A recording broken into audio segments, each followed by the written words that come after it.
Israel को बड़ा झटका लगा है। नेतन्याहू का गुरूर टूट गया है, क्योंकि इजराइल जिसे हमास और हिजबुल्लाह के खिलाफ सबसे बड़ी दीवार कहता है, उसको नसरल्लाह के लड़ाकों ने एक झटके में खत्म कर दिया।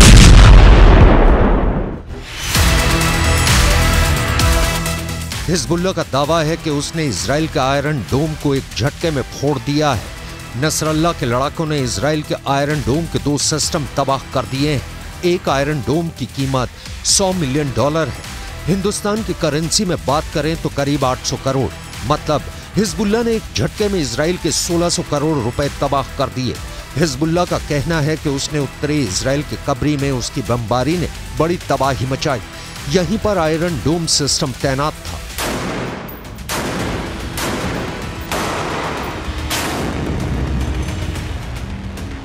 यह बात पश्चिमी मीडिया भी बता रहा है और इसकी चर्चा अमेरिका में भी हो रही है, लेकिन इजराइल ने इस पर पूरी तरह से चुप्पी साध रखी है।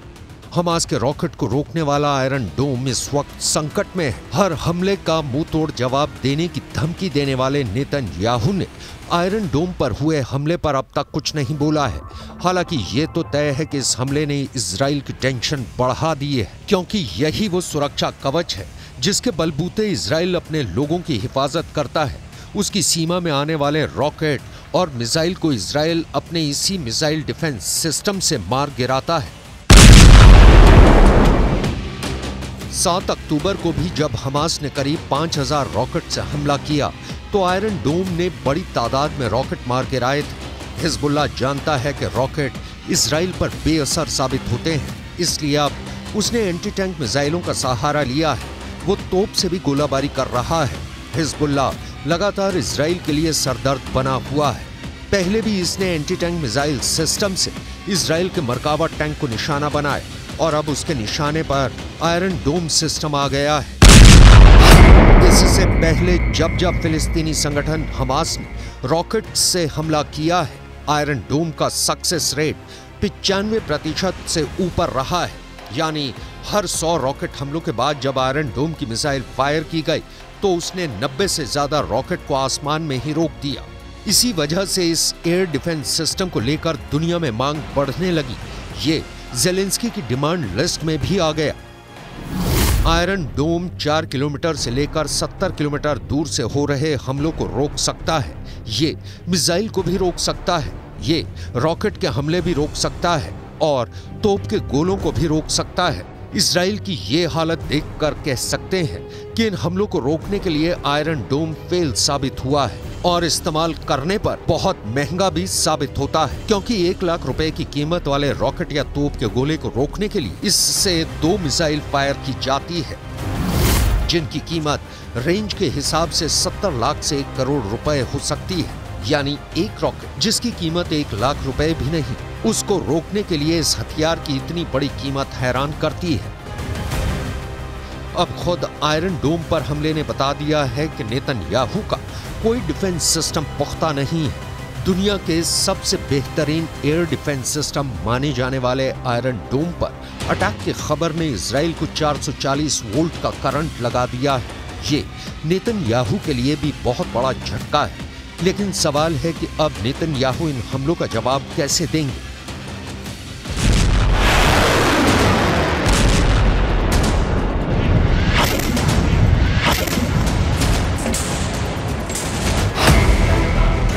हिजबुल्लाह के धमाके के बाद 2 लोग बहुत ज्यादा टेंशन में हैं। गाजा और इजराइल के बीच चल रहे युद्ध ने पूरे पश्चिम एशिया को तीसरे विश्व युद्ध के एपिसेंटर में तब्दील कर दिया है और इसकी वजह से 2 ताकतें सबसे ज्यादा फिक्र में डूबी हुई हैं।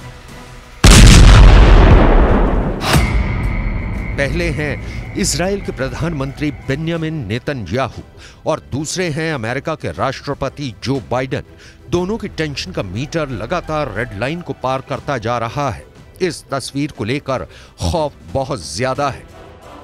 हमास से 2.5 महीने से जारी जंग और हिजबुल्लाह के बढ़ते हमलों के बीच अमेरिका के रक्षा मंत्री लॉयड ऑस्टिन इजराइल पहुंच गए। यहां उन्होंने एक बार फिर दोहराया कि इस जंग में अमेरिका इजराइल के साथ है।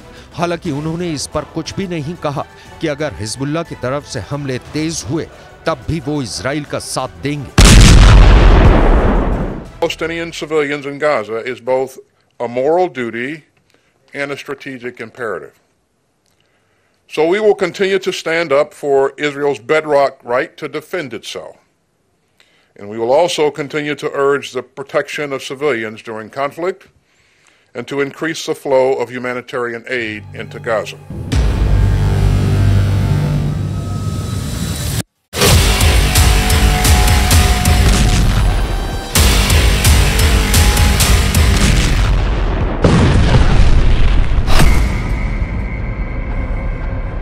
एक तरफ हमास गाजा पट्टी में इजरायली सेना को कड़ी टक्कर दे रहा है, दूसरी तरफ लेबनान बॉर्डर पर हिजबुल्लाह लगातार फायरिंग कर रहा है। ऐसे में सवाल है कि इजराइल के लिए अगला खतरा कौन सा आने वाला है। ये बात नेतन्याहू अच्छी तरह से जानते हैं कि इस जंग में अमेरिका से भले ही उसको मदद मिल जाए, लेकिन युद्ध तो उसे खुद लड़ना होगा। मोर्चे पर उसके ही सैनिकों को तैनात होना होगा। इसलिए हिजबुल्लाह की तरफ से हमले तेज होने के बाद नेतन्याहू ने अपना वॉर ट्रायंगल तैयार कर लिया है। नेतन्याहू के वॉर ट्रायंगल में सबसे बड़ा कोना गाजा में हमास का पूरी तरह खात्मा है। नेतन्याहू के वॉर ट्रायंगल में दूसरा बड़ा कोना लेबनान में हिजबुल्लाह का अंत है, जबकि नेतन्याहू के वॉर ट्रायंगल का तीसरा सबसे खतरनाक कोना है सीरिया, जहां पर इजराइल की एयरफोर्स ने हमले तेज कर दिए हैं। ये तीनों जगह या देश इजराइल के बॉर्डर से लगे हुए हैं और इजराइल इन्हें अपने खिलाफ सबसे बड़ा खतरा मानता है। यही वजह है कि इजराइल साल के 12 महीने, महीने के 30 दिन और दिन के 24 घंटे युद्ध के मोड में रहता है। उसकी सेनाएं हमेशा एक्टिव रहती हैं, दुश्मनों को लेकर हमेशा चौकन्ना रहती हैं। अपने आसमान को सुरक्षित रखने के लिए अभी इजराइल के पास 4 लेयर में डिफेंस सिस्टम है। पहला है आयरन डोम, जो रॉकेट और विमानों को 70 किलोमीटर के दायरे में रोक सकता है। मिड सेगमेंट में दूसरा है डेविड स्लिंग सिस्टम, जो 250 किलोमीटर की रेंज तक मिसाइल या विमान का दुश्मन बन जाता है। एरो 2 एयर डिफेंस सिस्टम, इसकी रेंज भी 250 किलोमीटर तक है, लेकिन यह डेविड स्लिंग के मुकाबले में ज्यादा ऊंचाई पर जाकर आसमानी टारगेट को मार गिरा सकता है। और चौथा है एरो 3, जो 2.5 किलोमीटर से भी आगे के टारगेट को खत्म करता है। और अब यही एयर डिफेंस सिस्टम इजराइल का बैलिस्टिक मिसाइल को मार गिराने वाली गारंटी बन चुका है।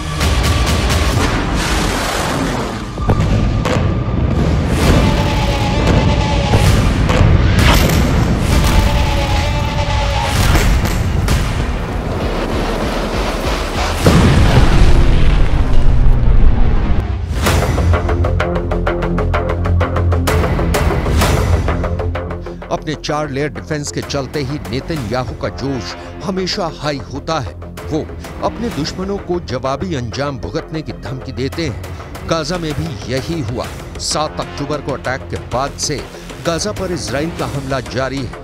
युद्ध का अंत कब होगा ये फिलहाल कोई नहीं जानता, लेकिन जैसे जैसे युद्ध लंबा खिंचता जाएगा, मौत के आंकड़े भी बढ़ते जाएंगे, बर्बादी भी बढ़ती जाएगी।